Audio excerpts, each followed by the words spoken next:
At the Smithsonian, they don't just restore and protect antique instruments. They take them out of their vaults and they play them. And Ken, the resident musical genius, will show us how curators resurrected the harpsichord's proper sound. We try to study the methods and look at paintings and anything we can do to get to the sound. The technique of playing the harpsichord had been lost because the music intended for the harpsichord has been taught largely in the 20th century on a piano. And so music students were all trained to play this 200- and 300-year-old music on a modern instrument.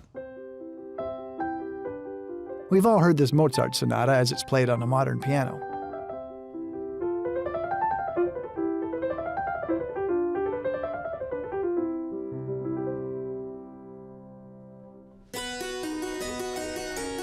But in Mozart's time, many musicians would have played it on the harpsichord.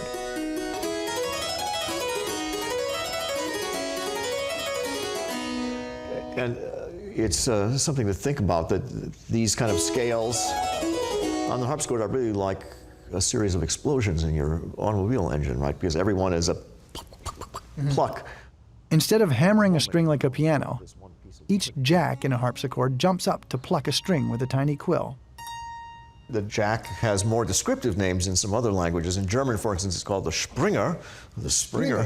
Yeah, the Springer. Saltarello, which also means to jump. And the jack rail is so important because without it,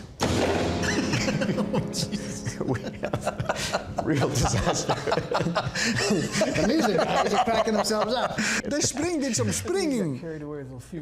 Don't try this at home. Restored antique instruments have inspired renewed interest in the music of the 1600s and 1700s. Master instrument makers like Tom and Barbara Wolfe have built ornate replicas based on Smithsonian schematics.